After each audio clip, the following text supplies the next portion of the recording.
सुनील जी, आज आपने नॉमिनेशन भरा, पाडर से काफ़ी सवालात उठ रहे हैं टिकट्स को लेकर, तो क्या बताएंगे आप? मुझे नहीं लगता कोई सवाल है, कोई सवालिया निशान है। भारतीय जनता पार्टी वाहिद एक ऐसी पार्टी है जो 1947 के बाद, आज़ादी के बाद केवल एक पार्टी बन के अभी तक है। आपने सबसे पुरानी पार्टी हिंदुस्तान में देखी है जिसको आपने चूर चूर होते देखा है।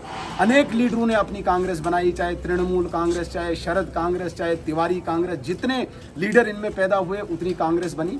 आपने नेशनल कॉन्फ्रेंस को जम्मू कश्मीर में टूटते हुए देखा, आपने पीडीपी को जम्मू कश्मीर में टूटते हुए देखा। भारतीय जनता पार्टी वाहिद एक ऐसी पार्टी है। ये अलग बात है कि हमने लोकतांत्रिक प्रक्रिया में हर कार्यकर्ता को अपने विचार रखने का पूरा मौका दिया है, पूरा अवसर दिया है, लेकिन कतई भी भारतीय जनता पार्टी का कार्यकर्ता अनुशासनहीनता नहीं करता है। जिसको टिकट मिले, भारतीय जनता पार्टी तन मन धन से हर कार्यकर्ता काम करता है और जीत के लिए वो काम करता है। डेफिनेटली आप यहाँ पे भी देखेंगे, तीनों सीटों पे आपको भारतीय जनता पार्टी जीती हुई दिखेगी। अब जेएंडके पे आएंगे, किन मुद्दों पर आप जो है वो इलेक्शन लड़ना चाहेंगे, अदर देन जो आर्टिकल 370 और 35A के जो आप क्लेम करते हैं कि आपने वो तोड़ा? 370-35A से तो एक पूरी जम्मू कश्मीर की राजनीति की दिशा बदल गई है। जो राजनीतिक पार्टियां पाकिस्तान प्रायोजित आतंकवाद को एक संरक्षण देते थे, बौद्धिक संरक्षण देते थे, एक सामाजिक और राजनीतिक संरक्षण देते थे, उन पॉलिटिकल पार्टीज़ को मुझे लगता है कि उनकी जड़ें भी खत्म हुई है जम्मू कश्मीर में। क्योंकि उन्होंने पहले कहा कि हम 370 को हटने नहीं देंगे, अब कह रहे हैं कि 370 को वापस लाएंगे। उनके पास वो मुद्दा भी नहीं है, ये मुद्दा भी नहीं है। भाई तुम जब थे तब तुम बचा नहीं पाए, अब तुम आके क्या करोगे? जिस 370 को पार्लियामेंट ने ख़त्म किया, जिस 370 को हटने का लेजिटिमेसी कोर्ट ने, सुप्रीम कोर्ट ने जाहिर की है, तो मेरे कहने का मतलब है, आप अगर कहते हैं कि 370 के अतिरिक्त, तो 370 एक बेस है, लेकिन इसके अतिरिक्त अगर हम मुद्दों पे बात करेंगे जी बिल्कुल, तो यहाँ पे हम डेवलपमेंटल डेवलपमेंटल एक्टिविटीज की बात करते हैं। आप देख लीजिए, बटोत से लेके खन्नाबल तक 4 लेनिंग का काम बहुत बड़ी उपलब्धि है नरेंद्र मोदी सरकार की। आप देख लीजिए, पिछले 4 सालों से हर परिवार को 5 किलो राशन फ्री मिलता है, बहुत बड़ी उपलब्धि है। आप देख लीजिए, हर परिवार को, हर व्यक्ति को 5 लाख का इंश्योरेंस मिलता है, जो अपने मंशूर में हमने 6 लाख कहा है। जो हमने किसान सम्मान निधि योजना जो 6,000 मिलती है, हमने 10,000 कहा है। ऐसे कई मुद्दे हैं जिन मुद्दों के आधार पर भारतीय जनता पार्टी चुनाव लड़ेगी, सुरक्षा के लिए, विकास के लिए और गरीबों के उत्थान के लिए। सुनील जी, आपसे ज़्यादा चर्चा शगुन परिहार की हो रही है, उनके बारे में थोड़ा सा कुछ बताएंगे? उनकी हमें पता है वो अजीत जी की बेटी। शगुन परिहार जी केवल परिहार फैमिली से नहीं, वो उन सैकड़ों शहीदों की आज एक प्रतीक है जिन्होंने इस जम्मू कश्मीर की, इस राष्ट्र की, इस किश्तवाड़ की आन बान शान की के लिए अपने प्राणों की आहुति दी। ये केवल एक परिवार की बेटी नहीं है, ये पूरे राष्ट्रभक्त समाज की बेटी है। और जिस राष्ट्रभक्त समाज ने यहाँ की सुरक्षा के लिए, यहाँ की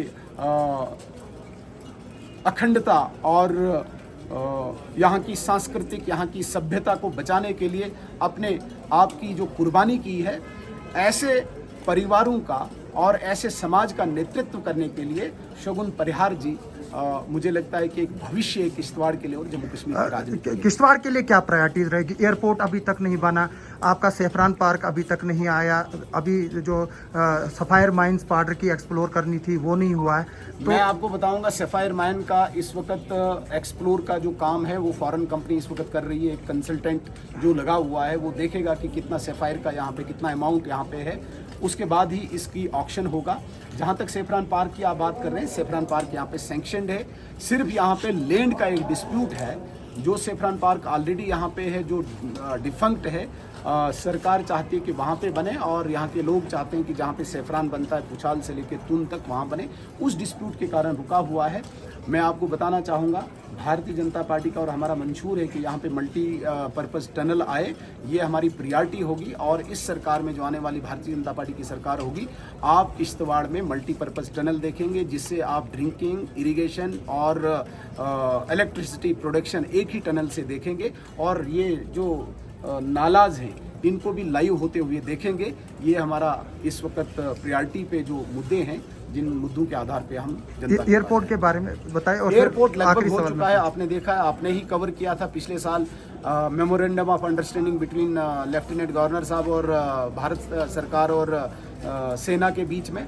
अब इसको उड़ान स्कीम में डाला है। पैसा जो एलोकेट किया गया है, चूंकि सरकार का जो अभी ट्रांजिशन थी पिछली सरकार और इस सरकार के बीच में, उड़ान में अभी पैसा डला है। मुझे लगता है कि इस साल के फाइनेंशियल बजट में पैसा सर आखिरी सवाल, इतने पावर प्रोजेक्ट्स है किश्तवाड़ में, फिर भी एम्प्लॉयमेंट के लिए हाहाकार है। एक तो वो, और दूसरी बात जो डेली वेजर्स हैं, जो एसपीओज हैं, उनकी बात, वीडीसी की बात, उन पर क्या बोलेंगे? किश्तवाड़ में इस वक्त लोकल लोग 10,000 से ऊपर एम्प्लॉयमेंट पा चुके हैं। है कौन हो जिन्हें?